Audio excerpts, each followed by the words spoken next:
Welcome to the Carey Nieuwhof Leadership Podcast on YouTube. My name is Carey Nieuwhof, and my goal is to help you lead like never before.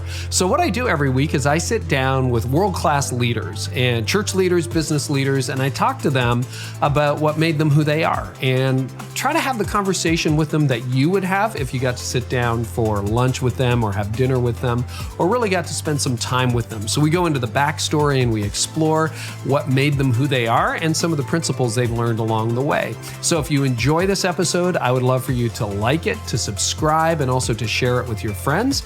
And in the meantime, here's today's episode. Sean, welcome to the podcast. Carey, what a joy to be on here. Thank you for having me.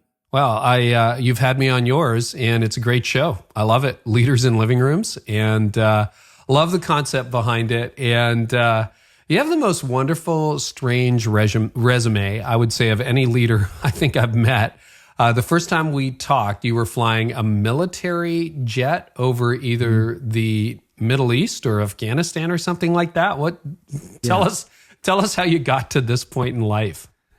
Yeah, well, it wasn't by design, it really wasn't. I didn't have intentions of getting in ministry as a young kid. I was fascinated with aviation and I liked the military. And so there was some wanderlust there, but I ended up not because I had great grades and stuff. I'm a good example of a B+ student who made it into the Air Force Academy. But I went to the prep school at the Air Force Academy, so it took me about 5 years to do what everybody else does in 4.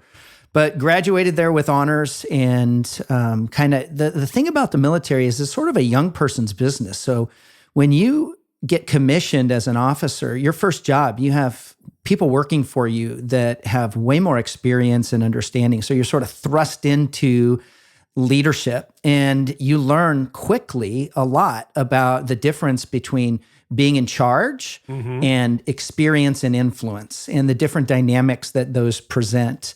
And so there's a great story I could tell you about a commander's call that I was at where the boss, the general, came in the room and there's 30 or maybe even 50 people in this room.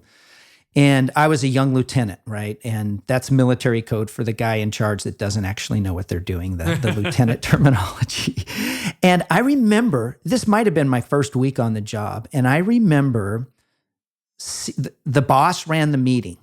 And after the meeting, there are some sort of leathery, old, like chief master sergeant kind of guys, like the guys that run the Air Force, hardworking guys. And I remember 2 or 3 of these people, a lot of stripes on their sleeves. I didn't know them at the time, but they congregated after the meeting and followed a civilian guy down the hallway to his office. And I started asking questions. Who's the civilian guy? And it turns out he's a guy who had been there for 20 years and was just a staple of wisdom. And it wasn't dysfunctional anyway. It wasn't the meeting after the meeting, but it was that he was the guy that was mentoring and coaching and bringing wisdom into making the machine happen behind the scenes. And that was my first clue of, yeah, you have the meeting and there's authority and direction. And so you just start learning things at a young age in military. The ministry side of me, I basically grew up in a church plant. When you're a kid, you don't know. It's a church plant. It's just church. And ultimately, the Air Force moved me to the San Francisco Bay Area, and I got involved with another church plant and got called into ministry as the executive pastor there. A guy named Tom Rayner, who used to be the CEO at Lifeway, wrote a book that featured some stuff about that church called Breakout Churches. And because of that, people began asking us for some coaching advice and things like that, and that turned into what I do now. And every step of the way has been, I don't know what's next. I'm just trying to answer what God's asking me to do right now. Well, it's so interesting because, I joke with you when we're together that you're the best connected church leader that church leaders have never heard of. And I think that's really true. There's almost nobody that you don't have on your contact list on your phone. And you have this amazing convening power. Like when Sean calls, people listen. And it's kind of interesting. Anything else you learned about position and influence in the military or other lessons from the military that have informed your leadership? Because I must say, I really admire how you lead. And I really haven't seen anyone who, like you, doesn't have a position, a title that would say, oh, everybody picks up this guy's phone call. I mean, yeah, you're a vice president or director with a major corporation that is in the parachurch space, but there's lots of people with that job title, but very few people with your influence. So I'm just curious if the military taught you anything else on that. I don't know if it's the military directly. Certainly, in much of me overall, just top to bottom, is influenced by the military. But I think there's a sense of stewardship. So I would say respect and honor. There's a sense of stewardship. Like I have the opportunity to do something today that's going to influence others. And when you're doing that in the local church space or the ministry space, there's such an incredible kingdom potential that I think I consciously don't breathe in or breathe out without just a sense of every door that was opened is an opportunity. And then because of the military, here's where the military comes in. So I think there's this opportunity mindset. And we probably don't talk about it enough in the ministry space, but the aspect of warfare. And the truth is, if you're in charge, if you're placed in charge, you're stewarding that, right? So the Roman centurion in Matthew 8 says, I know what authority is because I'm under authority, and then I have authority that passes through me to my troops. And he's talking about realizing that Jesus has God the Father's authority. And so, but if you're in those positions, you have this, opportunity is a great word to use. But from a warrior's perspective, you almost have a responsibility. Like if you put somebody in charge and you train and develop them and you give them a weapon and it's wartime, they don't just have an opportunity to go do something, they almost have a responsibility. And so I think without being overly dysfunctional, I think I do have a sense of responsibility and stewardship and honor that kind of blends to some things there. And then honestly, I take so much joy in being around pure-hearted leaders that are influencing others, that it just actually is really fun. So being extroverted a little bit, I think, helps there too. You really like people. I can tell that. Yeah. I want to come back to influence a little bit later, but before we leave the military entirely, this is the first week of May. We normally do not timestamp these episodes, but hey, the world's upside down. My guess is, even though we're recording this a few weeks in advance, that perhaps there is some gradual reopening of America and Europe by this point. And if not, it's probably on the horizon, or maybe things have gone horribly wrong. Who knows? I don't know. But I want to talk to you about what you learned about crisis leadership from the military. We've had Bobby Herrera on, Ken Costa, some others on. Bobby had military experience too. They've talked about VUCA on this podcast, which was, I'd heard about it, but I'm like, oh yeah, that's what it is. What did you learn? What did the military teach you, or leadership so far teach you about crisis leadership? Yeah, in aviation as a pilot, every flight, you're sort of cheating death in some ways. And so I think there's always that aspect of leadership. And if you do aviation long enough, you will have some crisis leadership in aviation. Things will go wrong. And then you also have the aspect of combat. So I've done 4 tours in Iraq, Afghanistan, and Syria, most recently in about 2017. And every day is an opportunity in combat, dealing with crisis. And there's a sense that there's a phrase in the military you may have heard that says, no battle plan ever survives contact with the enemy. And it doesn't mean that a battle plan isn't a wonderful thing, and it actually serves as a fantastic true north.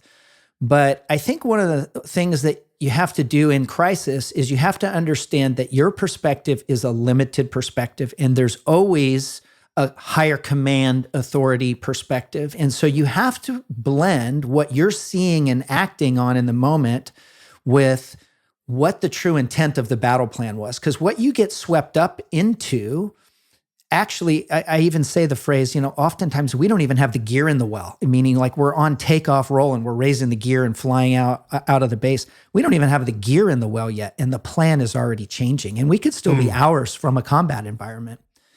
And so I think you have to have that perspective that what you're seeing is important to be, flexible and adaptable with and those types of things. But at the very same time, you always have to have the respect that there's a different vantage point of things going on. And so ultimately flexibility. The plan acts as a great true north.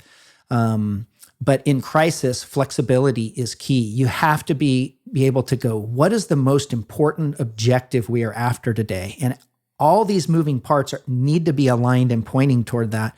But things are changing for everybody. A great example, without getting into tactics and details, was I remember a mission in 2017, and there was a couple tankers in the area. We also were dealing with weather and springtime thunderstorm weather around that part of the world. The thunderstorms are as big as I've seen anywhere. Thunderstorms where the clouds are up well above 40,000 feet, massive thunderstorms. And the objective for basically every day in the Air Force is almost true entirely, would be supporting the troops on the ground. Those are our customers. And so we always have to be oriented to that. And the weather was affecting a lot of what was happening with the airplanes, but it was not affecting where our customers were at and what they needed to do. And so I just remember some things that happened that some other aircraft and some other tankers began to change position and move out of areas that were being affected by weather. And I realized some of this was just experience, that some of the other aircraft that we needed to support as a tanker were going to have to cancel their mission if we moved more than, just a few miles from where we were, and those types of things. And so just being flexible to say, hey, what other things can we do to avoid that weather, to get in position to serve the attack aircraft and those types of things that need the fuel that the tankers provide to the fight.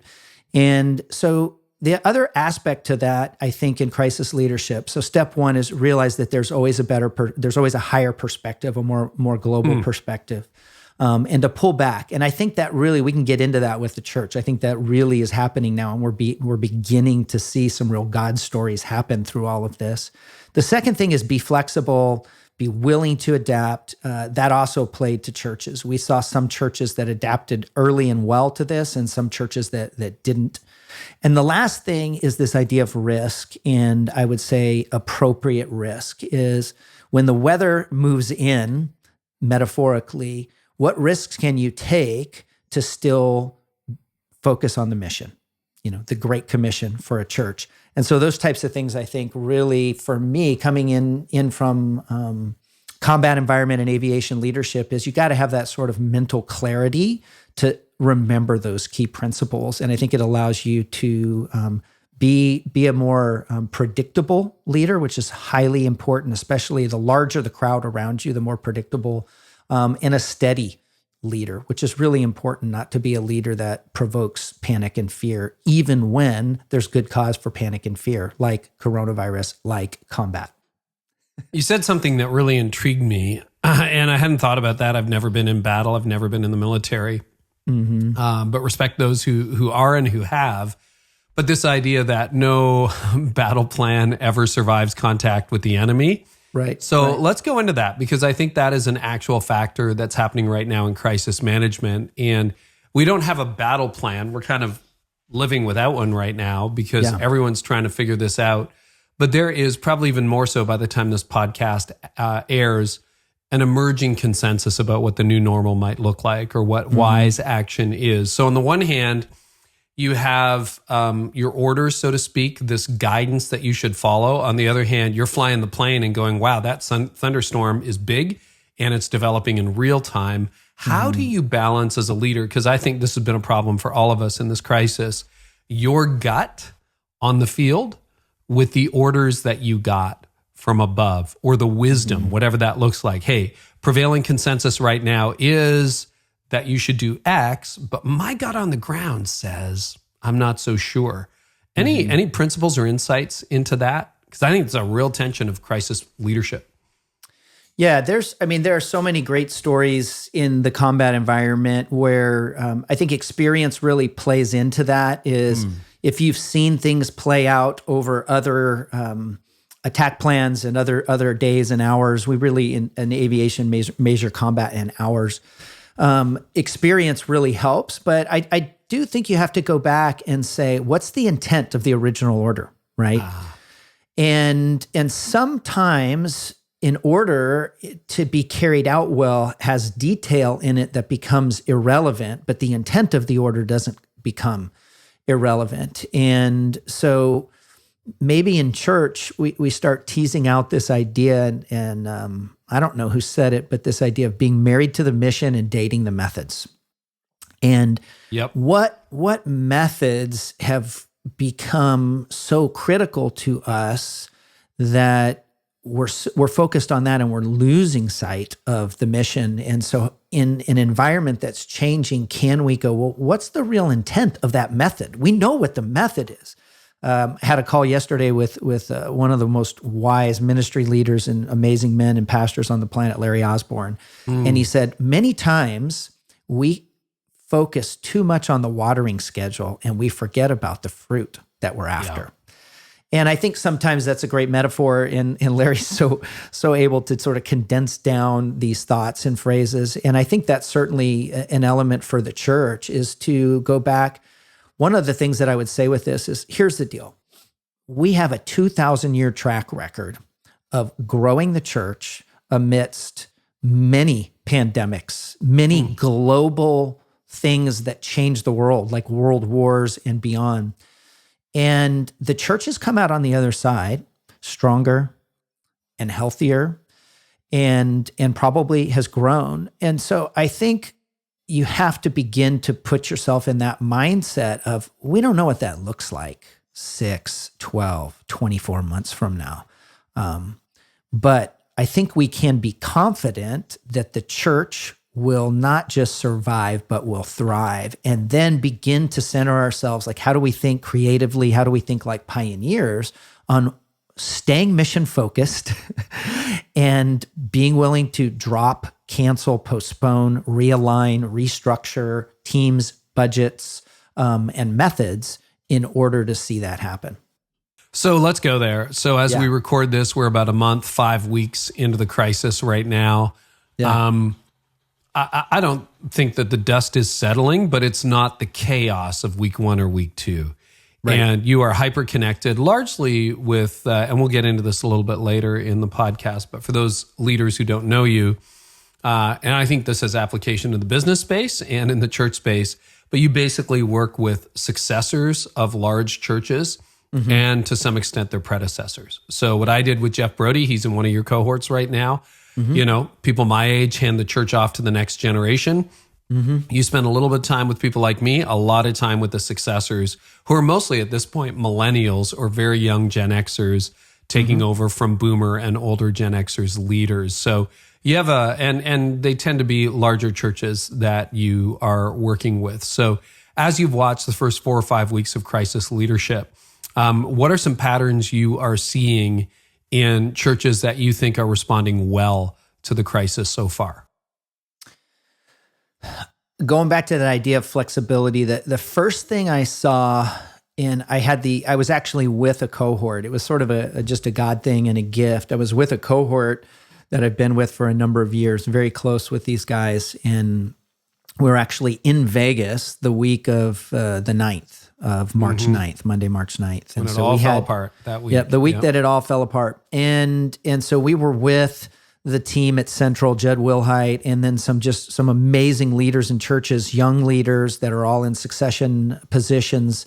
And so we had the gift. I thought you could feel it happening that week. Like, you didn't know what was going on and where things were going to be changing, but you knew this was a week where things were going to start snowballing. When the NBA cancels its season, then the NHL does, Major League Baseball, that's off, borders are closing. You're like, whoa, what's going on? Yeah, exactly. So we had the opportunity to be together and to think through that. And I thought, we're all going to have to race home. It's going to be a horrible week to be together, but it turned out to be just an amazing gift. So the leaders, there even in that group, there were just lots of conversations as people oriented their minds around, we're going to make a decision now for Sunday, March 15th, versus other leaders who say, we're going to wait as long as we can. And of course, by the time Sunday, March 15th rolled around, the restrictions on gatherings were so severe that most churches didn't meet, and the ones that did couldn't really meet with any real size. And so one of the first things I realized was there was an amount of preparedness that certain churches had and didn't have, where they teed up well to do this. And what I mean by that is not necessarily streaming something online or recording something and posting it online. I think a lot of it actually had to do with being set up well for communication. Could they communicate with their church? And the leaders that could do that and made decisions, I'm going to say like Wednesday of that week, I think it was the 11th, they had the highest attendance on March 15th in terms of engagement, because they were able to communicate well, pivot, and be flexible, saying, we don't know where this is going, but we're going to make a decision and begin to communicate clearly. And I think that's a principle in this is flexibility is important, communication is important. And when you communicate in a time of uncertainty, you have to be careful that you don't communicate certainty that you don't control, but you can communicate clarity. And so they were clear about certain things, and amidst all the other changes that was going on, and most businesses at this point, I would say, have been hit harder than churches have. Yeah. Those churches were set up well by being flexible and adapting quickly. I think those things were really, really critical. Can I ask, just to drill down a little bit more? You mentioned communication, which is actually, as soon as you said it, I'm like, well, of course. And then I thought, yeah, but that is not intuitive. And it's a surprise. It's an outlying kind of indicator of success. Was that via social, email, or what were their channels of communication? I'd love to get granular on that.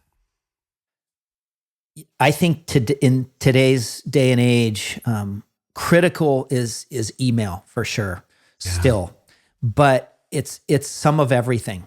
It really is some of everything. And but they had built their email list. They had built a social media following.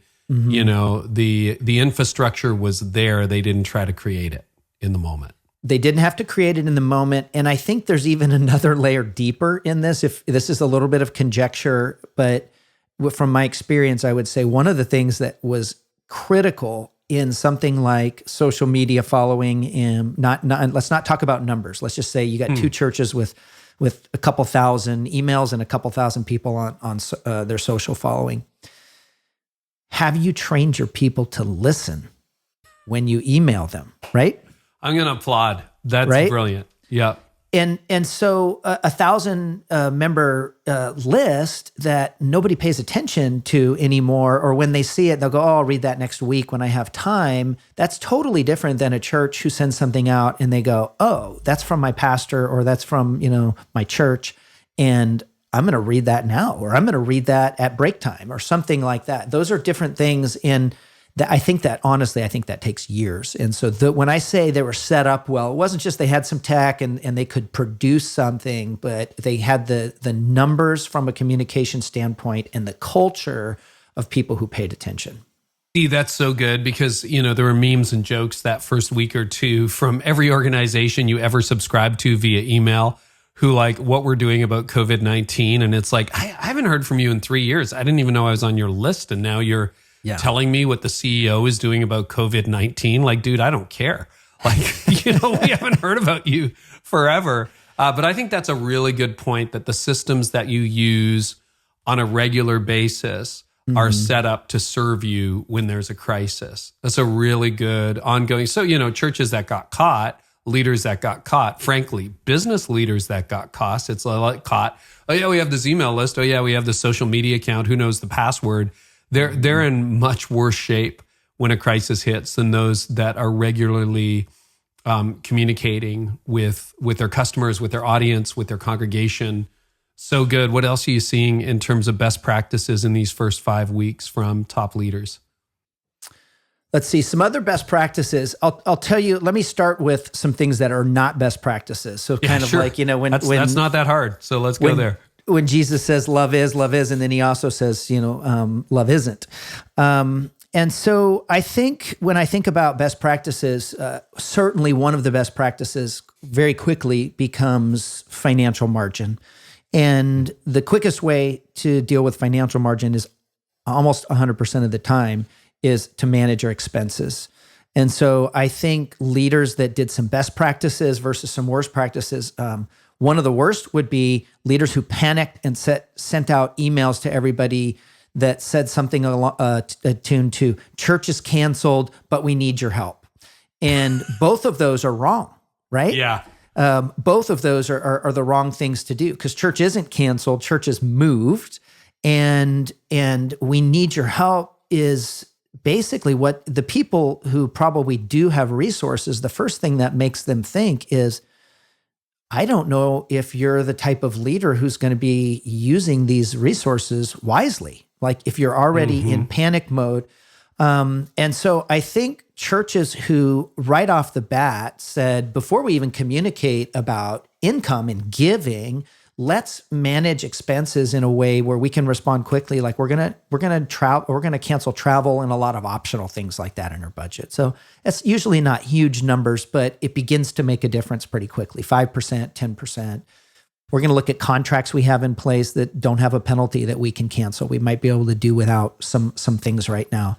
And so I think those leaders responded well. I think there are also leaders that have did a call with Joel Manby. You were on that call a few weeks ago. Yeah, Joel will be on the podcast soon. I think I'm interviewing him tomorrow. So are you? Awesome. Well, he's going to be fantastic. He was really, really amazing with this group of leaders, and he's led through massive economic downturn and just an exceptional guy. But one of the things that he said is that, you take the pain equally, like don't dish it out here and there. And so I've had some churches that have responded really well to that, where they're saying senior leadership is going to take a 10% cut. Middle leadership is going to take 5% and everybody else is going to take 3%. And then we are going to eliminate some jobs that we can eliminate. And it's allowed them to create margin and stay nimble and more focused on what they need to do week in and week out. And actually, the feedback that I'm getting from those leaders is because they did things early, because they communicated clearly, because they showed, like Joel's book, Love Works, the 7 principles of love from Corinthians, is that they were in it with their teams. Everything actually has gone up in terms of culture and morale, because now what people may have been worried about is, am I going to lose my job? Am I going to get cut 50%? Now they're going, oh, well, no, you only got a 3% cut. And the church is doing this in a way that is creating more financial margin, and we're able to focus exactly on what we need to do the mission week to week. All these other things have been paused and people have been realigned. That's actually like a blanket of comfort for a lot of people, because now they have increased trust in their leadership. They're seeing leaders adapt. So from a giving perspective, like a congregational member, they're seeing that, responding and going, wow, the church is staying focused on the mission. They're getting results. They're staying financially healthy. They're not getting into an emergent state.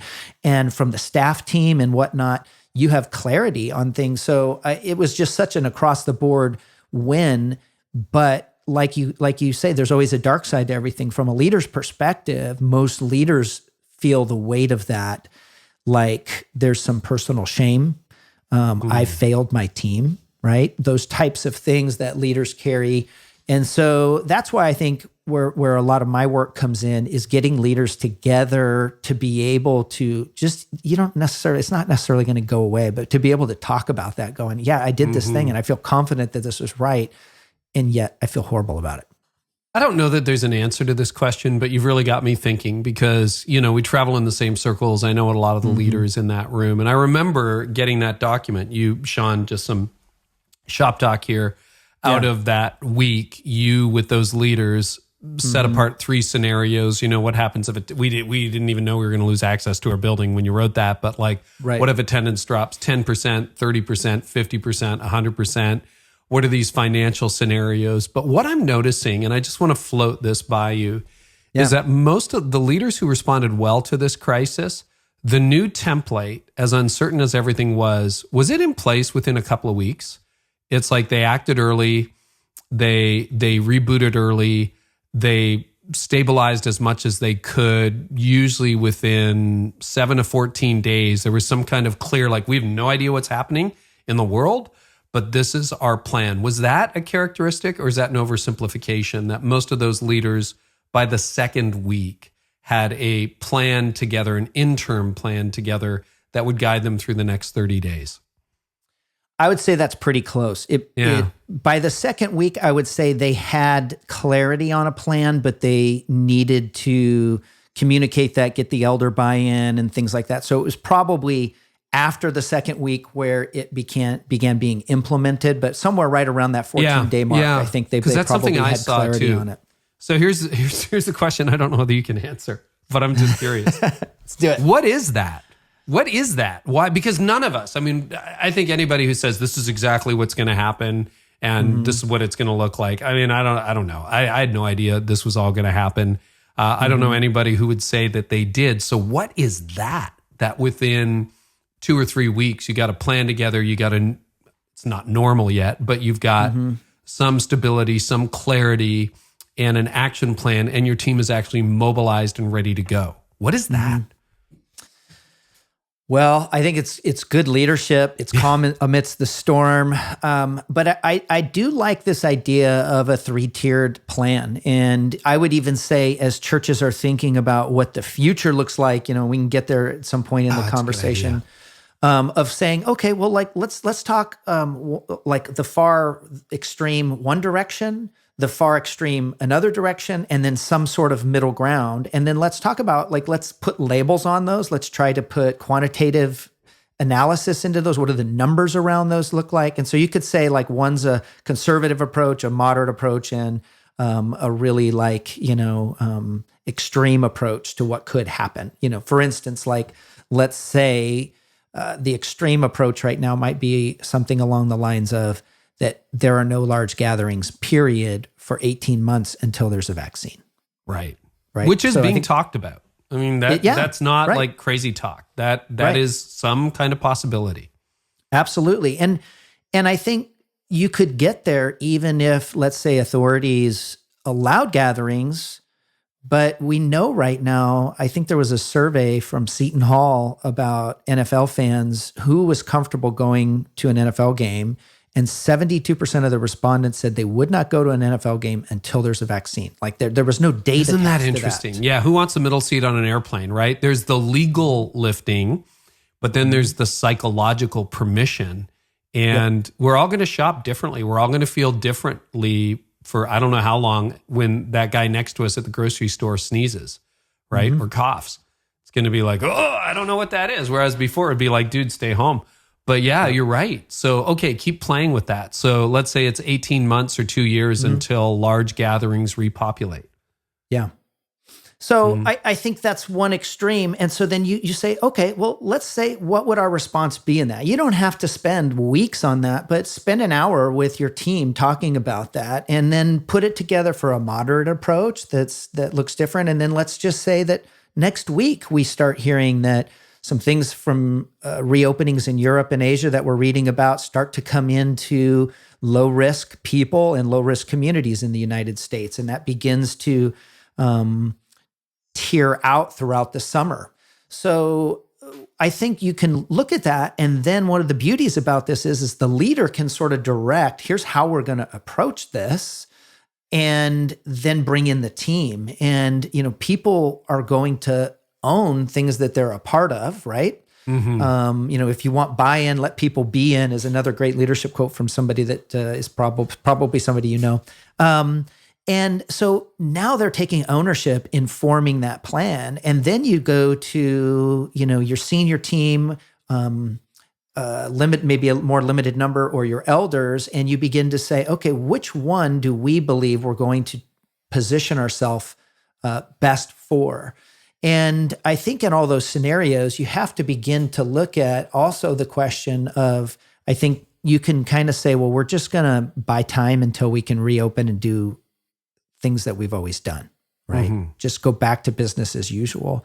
And so that's one type of conversation to have through that. Another type of conversation is to begin asking, hopefully when people are paying attention to your blog and they're seeing like, oh, we've gone to 49% of churches in the United States are growing right now.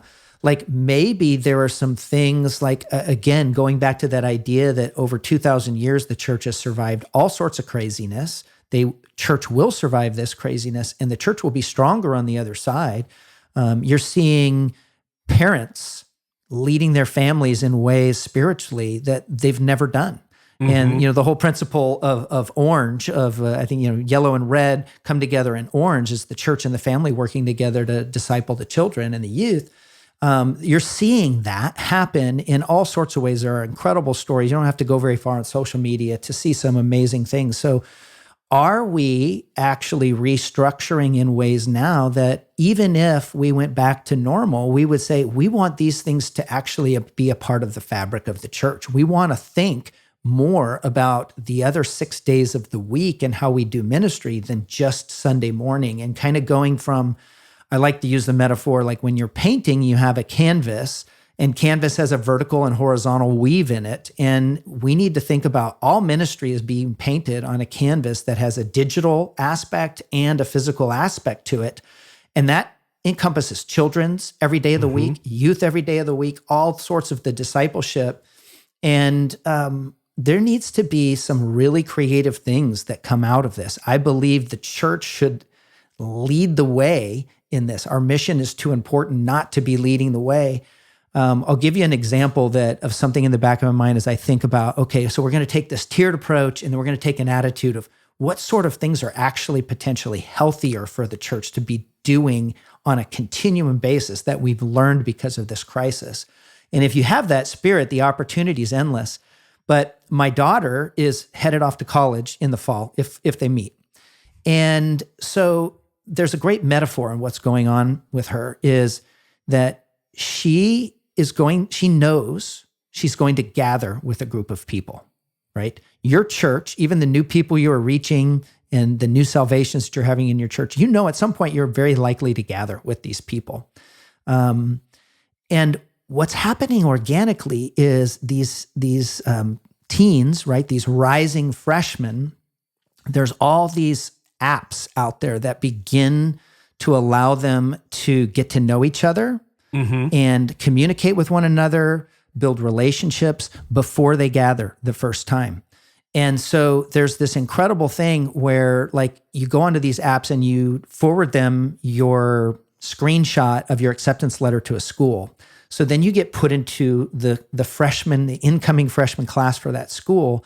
And like when I went to college, and I was actually enrolled in Penn State before I went to the Air Force Academy. I never went to Penn State, but I just signed up for a dorm room, and I got a letter, like, hey, this is going to be your dorm, and you've been assigned a roommate or that sort of thing. That's how it went then. But now they're connecting with one another, and they're putting in all these characteristics of what they like in lifestyle. And so they're able to pair each other. Like my daughter, within a week of declaring what school she's going to, she started just by looking at what's the culture of this group of people that are coming into this school. And people begin to sort themselves by their intended major. And so you get smaller bubbles. People begin to sort themselves by which side of campus they want to live on. And then you begin to sort yourself, like, what sort of things do you like in terms of activities? What are your study habits? Do you like other people in your room, like having a party every day? Or do you want your room empty so you can study? And it's been this amazing thing for me to see organically what 18-year-olds are doing right now as they prepare to gather and meet and be in community with one another at a college campus. And I just can't help but think, there's so much there that the church can begin to see and build that will yield incredible fruit. But if that's the people's pathway to digital interaction first, sort of just watching and looking and then interacting and then true engaging and then meeting, then maybe there's something there, and the church is going to begin to figure this out. So whether it's a few months away, a few weeks away, or a few years away, I think the church will ultimately be a better, stronger, healthier church, and our mission will be more fruitful. I hope and I pray. That's a fresh thought. I'm so glad that you raised it. And you're right. People criticize, not so much this week, but in the early days, that digital is so impersonal. But there are certain ways in which digital enables far more personal connection and interaction rather than randomly assembling. Because I remember my first week of college too. It's like, yeah, here I am, the only guy, I don't know anybody here. Just you're in a whole bunch of randoms. It's like, I don't know who you are. Try to make a friend, but you can precede a lot of that. I want to back up to what you were saying earlier. And, Jeff is doing a great job leading Connexus. So I'll just pull this example from my company. But we all flew into San Diego in February, did a 3-day offsite, kind of strategic planned 2020, rolled out the next 12 months. And then obviously the world blew up about a month later, and we met virtually and kind of recalibrated. What does this look like? It's like free. We're going to do a free course. We're going to launch a second podcast. We're going to do this. We're going to serve our leaders. We're going to ramp up our content. We're going to run an Instagram TV video series. And so we went into, we're just going to serve, help. And then literally today, as we're recording this, we went into the next phase, which is what else can we do to serve the church? We got a whiteboard full to serve leaders of ideas. And next week, we're going to finalize that. Then we're going to go into production for the spring and the summer.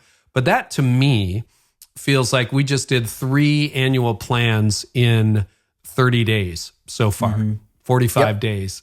I guess that's what crisis leadership is like, right? Because when you were talking about it and some of the practices of other leaders, it's like, well, here's what we're going to do right now. Here's what we're doing ahead. Is it like you're just rolling over strategic plans every, 15 to 45 days? I think you have to, when there's a lot of unknowns, you have to begin to ask yourself, what do we know today that we didn't know when we made this decision? And that should cause you to question the decision. Now, you can't get up every day and do that about every decision the prior day because you'll never make progress. And Ken Costa on your podcast released yesterday talked about, if you're expecting 100% clarity on information before you make a decision, you're just never going to make a decision. And so I think you have to realize that. But there's also something called, I learned recently, the term called Chesterton's fence, which comes from G.K. Chesterton. And basically he has this rule. And if you've been to England, we all know fences are not made of cheap wood and put up in a day. They're made of stone, and they're there for thousands of years. And the moral of this, the principle behind it, is that if you're going to take down a fence, you need to know why it was there in the first place before you do that, because that fence didn't happen haphazardly. Somebody put time, energy, and money to building that for a purpose. And I think in times of crisis, you do have to lean a little bit more toward adaptation and flexibility, but there needs to be an undertone of understanding the principles. If we're unwinding something or changing something that's working or has been working, let's know why. And I realize there's a little bit of tension in what I just said of be adaptable, make change, be nimble and pause.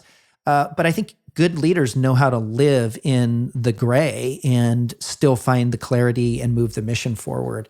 I think you're right. Yeah. And by the way, you guys are doing it. Group isn't canceled. Community's not canceled, but suddenly we're all doing Zooms, or Facebook watch parties or streaming. And so the idea is you keep the principle, community, you keep the principle, connection, evangelism, discipleship.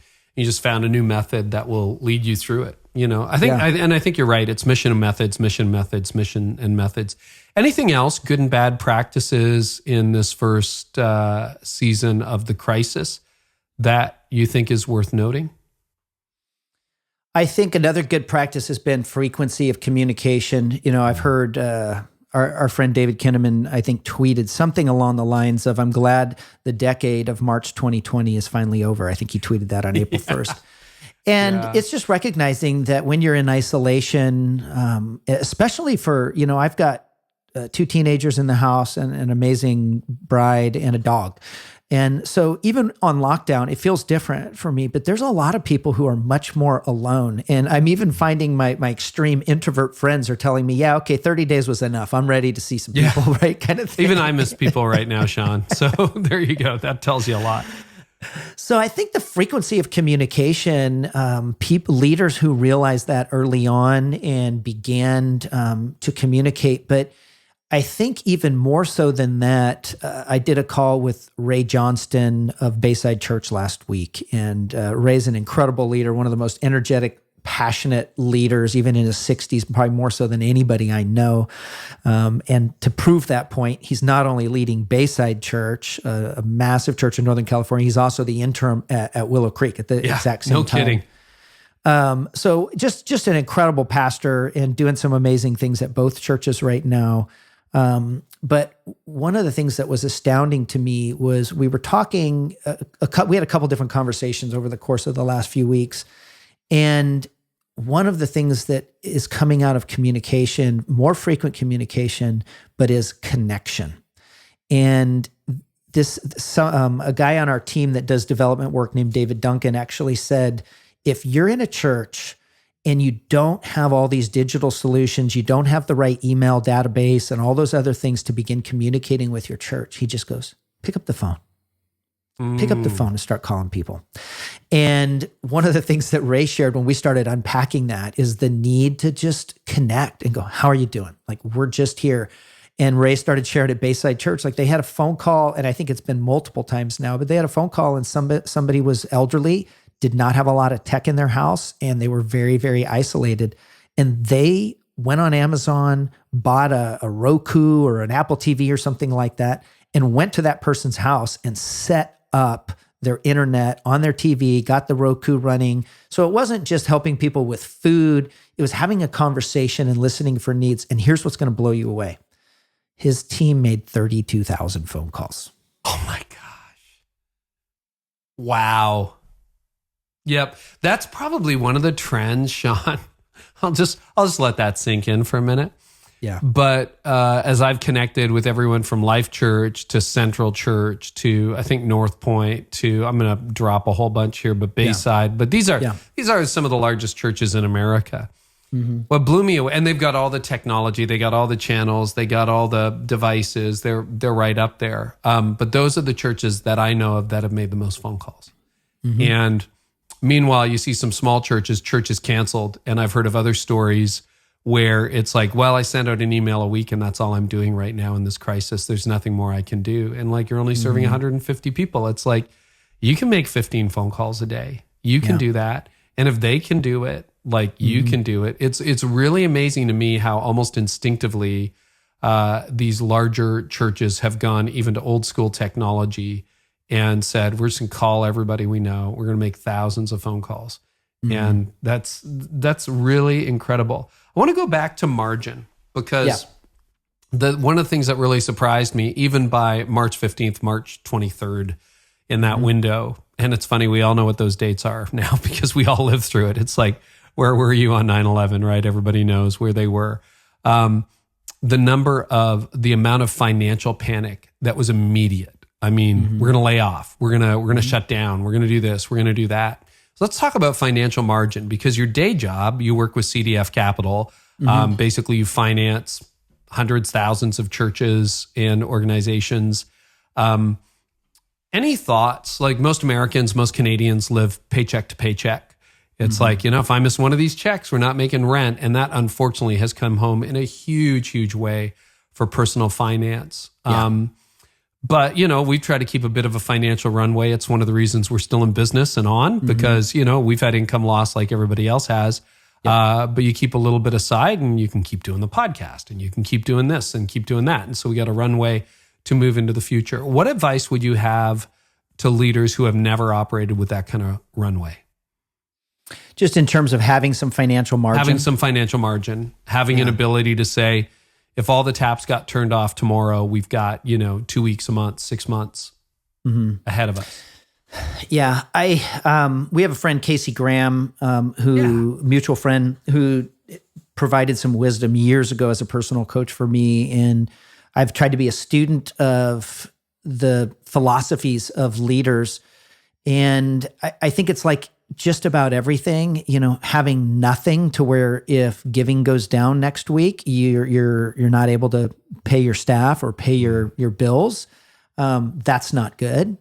But I also know churches that have millions in the bank And it sort of becomes like this protected golden calf thing that like, oh, well, and I actually worked with the church through a transition because I spend probably about 75% of my time helping churches through transitions. And this was a fairly large church that a lot of people would know.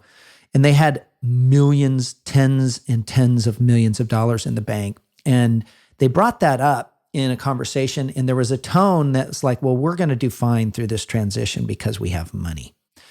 And let's all go to bed and sleep soundly. Meanwhile, the critical leadership things that they needed to be paying attention to, they weren't because they felt so good about how large the savings account was.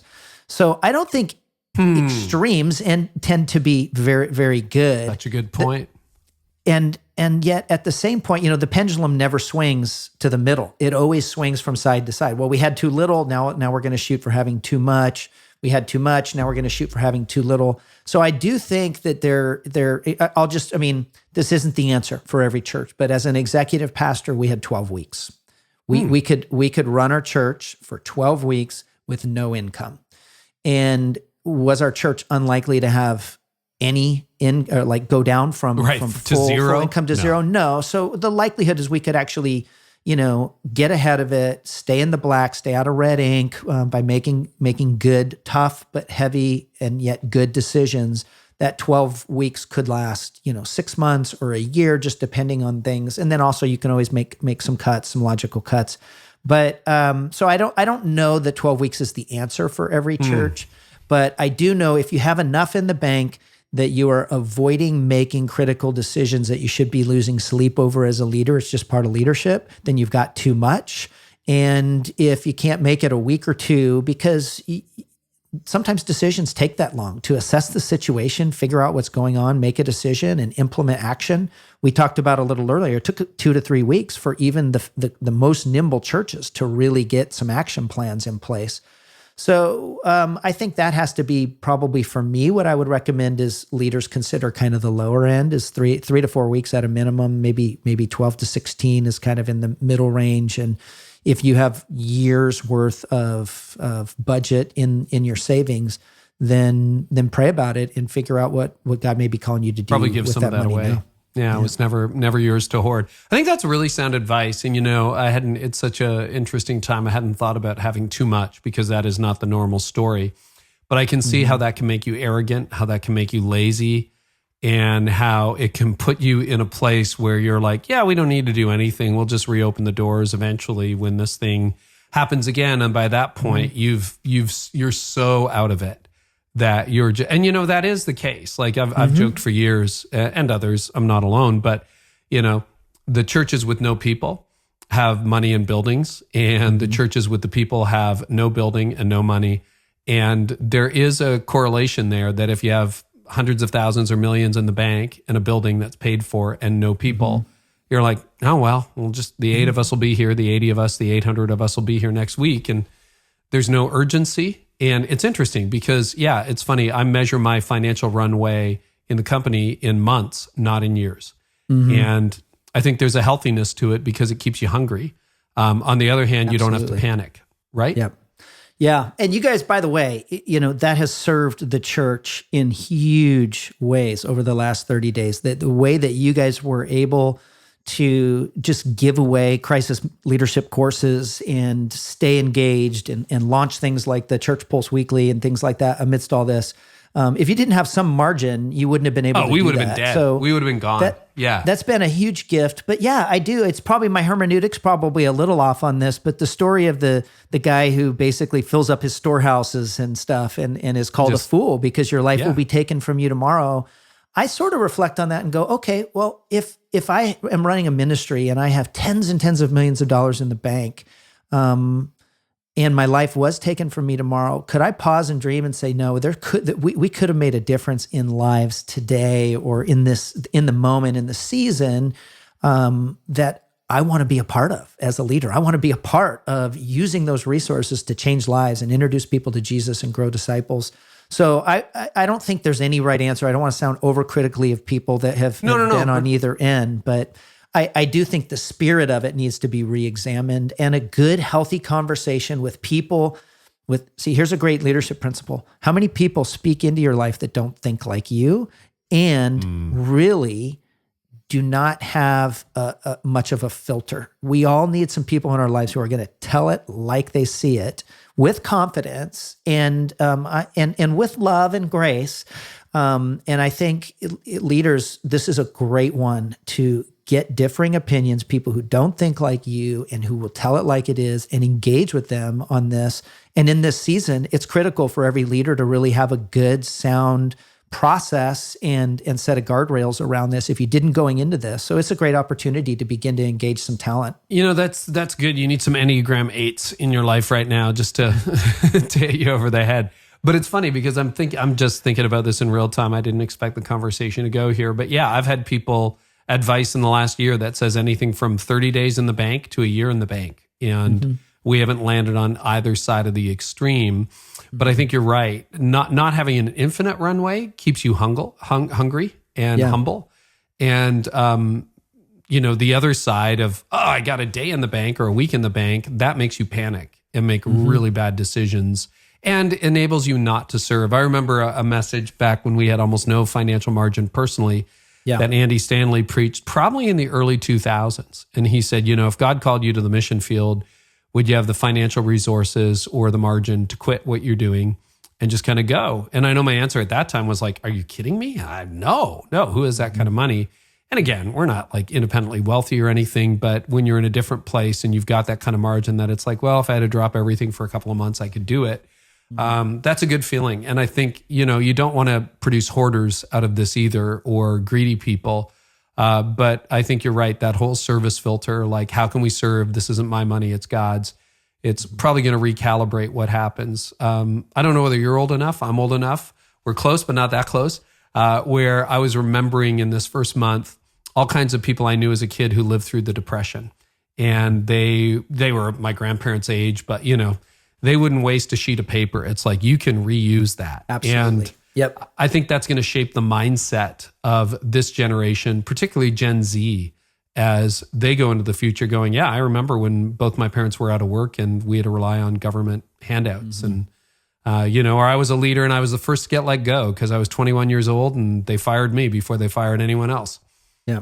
I was talking to Dusty Rubeck, my boss at CEO at CDF Capital, and he said, I remember my grandparents still had a sock darner so they could darn their socks even into old age, because those are principles they learned through the Great Depression that they kept with them their whole life. And you're absolutely right. We have short memories around a lot of things, but things like this, life-altering things, especially that are survival and fear, I think there are going to be things that stay with us for 100 years. I remember, not to belabor the point, but my grandparents' friends would sometimes say, why are you so wasteful? And I'd be like, I don't know. I'm growing up in a sea of plenty. What's wrong with you? Right? That's what you're thinking, kind of. Exactly. But now I get it. Okay, Sean, I was going to ask you all about succession. I think that's round 2 of this podcast at some point. This has been such a rich vein on crisis management. It is early days. Nobody really knows, even by May 5th when this thing airs or whenever it airs, what the future is going to look like. But I'd love for you to just, because I thought your interesting scenario about, well, what if it's 18 months until there's a vaccine and you can actually go to an NFL game or get together with 1,000 other people or 10,000 other people or 500 other people at church in the same room and not worry about whether you're going to contract a fatal disease. I thought that was really helpful. Do you want to postulate for a little bit on some of the things that you think, probably this is going to be part of the new normal? Yeah. Well, I'm thankful for so many leaders. I won't list them all, that I've been able to just think critically about this and begin. I think post-Easter, everybody has a certain amount of mental energy that they're putting into, okay, what is this going to look like? And I think there's probably some over-optimism, like, oh yeah, and sometime in May, we're back to business as usual. I think I'm going to say some stats that are off, but I think they're close. I think there's somewhere between 80 and 90% of the churches in North America are under 100. Those churches will probably be affected differently than churches that average, 500 and up. But as we begin to look to May, I do think there's going to be an approach where those that are considered high risk are still going to be in some sort of level of quarantine, maybe even similar to the lockdown that we kind of are all in now. And I know that regions, like New York State or San Francisco versus Nebraska, just to pick a state. Yep. Yeah, I was on the phone with somebody recently who said there's 250,000 people in my county and we have 3 cases and nobody's hospitalized. Like everybody here's chomping at the bit to get back to some sense of getting the economy going. And it's forcing, there's a few big businesses here that make furniture or whatever, and it's forcing layoffs to the tune of thousands even this week. And so I do think that there are certain pockets where you can look and say that region and low risk people in that region can get back to some sense of normality. To me, that seems highly appropriate than a unilateral stance. I do think it's probably likely we will have some clarity on that before May, and we may even have some implementation of that before May. I think there needs to be a percentage of us that realize that if there's a spike, my hope would be that if there's another resurgence at some point that we get better at this and we can get more localized in the restrictions. But if there's a resurgence in your area, it doesn't really matter if it's localized or not. You're going to go back into probably a lockdown. And there's a 10 or 20% possibility that things like that could happen until we have a vaccine. We could be toggling in and out of virtual/physical church. I mean, I'm not sure virtual is going to be shut down. You know what I mean? You're not going to turn that dial back, but where access to building, shopping, life as we know it may be intermittent from time to time. Yeah, I don't think that'll happen U.S.-wide, but I think there could be areas where we go, we're seeing a resurgence here. We're looking at our ICU beds and things like that, and we need to tighten things down to make sure we don't see a larger spike. Right. So those are possibilities, but in general, I think gatherings, large gatherings, let's just say, I think in May, we're going to start seeing some openings in the 50 range. And if we continue to take good precautions and social distancing measures alongside that, by summer, I think that could go up into the hundreds. And so that's why I say some smaller churches could potentially gather their entire congregation, in my opinion, probably over the next few months, whereas larger churches will not be able to, maybe for years. And then I do think, so that's sort of some things about measures and restrictions that the authorities would be responsible for. So it would be a tiered response, more a localized response, and churches will have to respond to that differently. But then also the idea of really thinking through with your leadership teams what things are actually good that we have seen happen in our church or churches we're connected with that we want to continue to do or implement. One of the opportunities and actually responsibilities is there's a lot of churches that have seen more first-time decisions for Christ through this than ever before. You've got a responsibility now to disciple and to connect with those people. And so what are your methods for that? And you're going to be able to start dreaming. If those are small group level things that you plan, that could be really healthy. I mean, the church could be more on mission, more relevant to its community, more engaged in circles rather than rows in terms of groups rather than big gatherings. So there could be some real opportunity in the tiered reopening of our worlds to use those as foundational building blocks. Not to say we're going to put it on the whiteboard while we're on lockdown, it's there, but then we're going to erase it and go back to business as normal. So I hope churches begin to dream and get creative and find things that are working for them and find opportunities and potential in that. And then they share the wins, because there's going to be lots of great best practices out there. And so sharing those wins and seeing those cascade into other churches, I'm eager for. There's probably going to be dissertations written about this, right? Mm-hmm. Oh yeah. Well, and let me ask you a couple of other questions on the new normal too, because in the early days, people were talking about a V-shaped recovery. That as much as the stock market fell off a cliff and massive unemployment, there'll just be this just as rapid rebound. That's at the time of recording. I don't think anyone's really expecting that right now. And again, by early May, could be totally different. Everything's changing day to day. But there was a sense in church world and to some extent in business that it would be a light switch, lights off, lights on. Do you think there's any model of church that can just be lights on again and go back to normal? No, I've heard some leaders make that argument, and I totally respect their opinion. And there probably will be on the smaller end of churches, there'll probably be a few churches where there is a bounce back, kind of this, kind of like we're back and, we've got this vigor and 30 attitude. people, it's always been these 30 people and they're back. Yeah. Yeah. But I think even if the restrictions were lifted, there's still so much fear that so many people have. They've been hurt and wounded by fearing for their lives and cut off in isolation, fearing for their jobs or even losing their jobs in this. I don't see there being that elastic rebound. I think the new normal on the other side of whatever it is we're now, and where we are now is not the new normal. We're in some in-between phase. Will be a higher level of concern, especially for certain parts of the population, for gatherings of any size. And the church needs not to be tone deaf to that. The church needs to receive that and ultimately minister and pastor through that and develop systems and put the right people in charge of ways of leading through that. Well, and here's the thought. I hadn't had this, why I love these conversations, and this is happening in real time.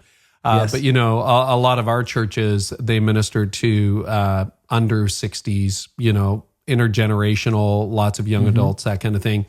But you think about a more traditional church setting where the average age might be 65 or 70, gathering might look very different for people in that more vulnerable age category or people with other complicating health gatherings, that it's just not the free pass it has been in the past. And then how do you minister to that? Any other final thoughts on the new normal? And then I want to ask you about your podcast. Oh, final thoughts on the new normal. I just hope there's a spirit of opportunity that churches see to make adjustments. We've seen adjustments of all kinds that were reactionary in the last 30 days. And I just hope there's a spirit of God's on the throne. There are certain things that we don't have to worry about. But when we go on a journey, here's the expectation. We're going to leave something behind. God's going to take us through something as he's taking us to something. And where we're going, the to of where we're going is going to be somewhat unknown, right? It's Abraham. It's really started out as Terah, his father, his journey out of Ur, through Haran, and then Abraham's call into the promised land, to the land that I will show you.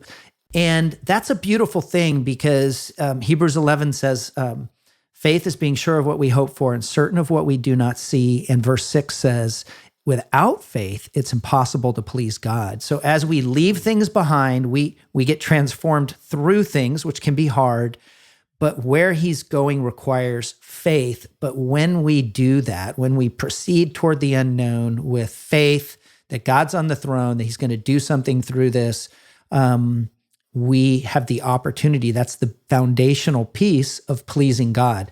And so I hope there's a real spirit of this. I don't want to be ignorant that there's a lot of pain in churches right now that are struggling through this. But that's our job, is to begin to understand, to be on the journey, that God knows where the destination is, and we'll find out eventually. Our job's just to take the next few steps. So what are you learning from podcasting? It is a fascinating podcast. And I got to tell you, if you're a young leader who is going to inherit something, or someone in my shoes ready to hand something off, it's a must listen to, and it's just a treasure trove of leadership insights. And you get a little sampling of it today in this interview. So what are you learning as a podcaster? Yeah.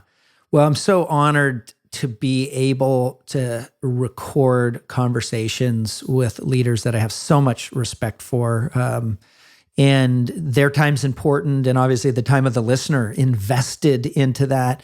And I think the thing that I'm learning is everybody has aspects of their story that people still don't know, that in many cases are personal, but there's insightful things there that really help you as a student trying to get better, trying to develop in whatever it is that you're doing. A lot of our first episodes are really focused on transition leadership.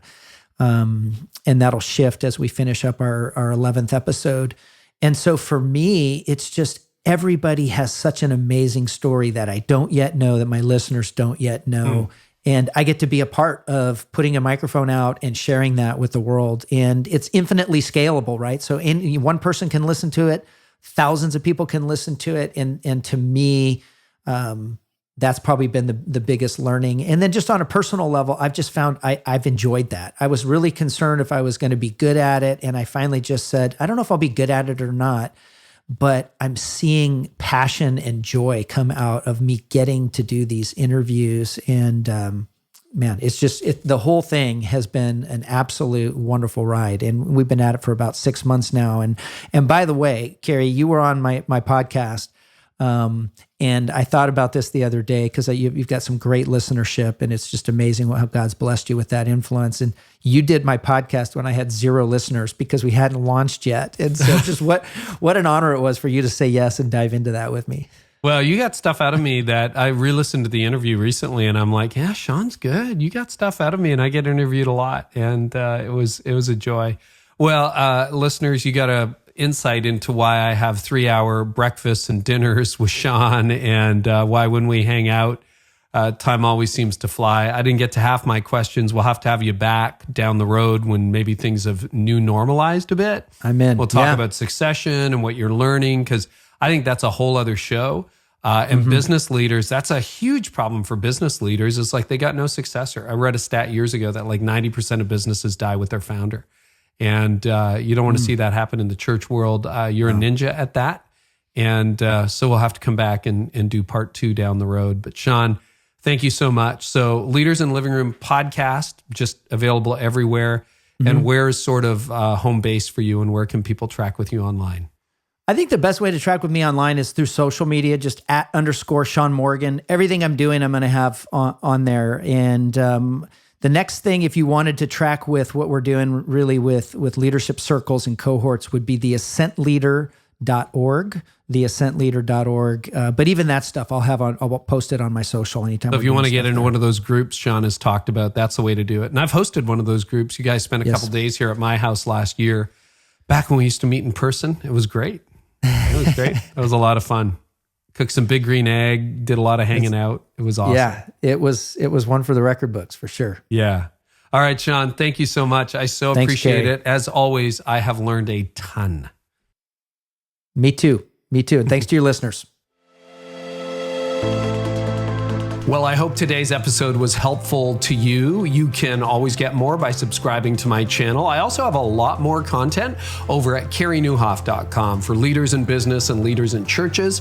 And you can get transcripts of this episode there and so much more, plus some other stuff I do for leaders. So head on over there to discover more at CareyNieuwhof.com. And in the meantime, I really hope our time together today has helped you lead like never before.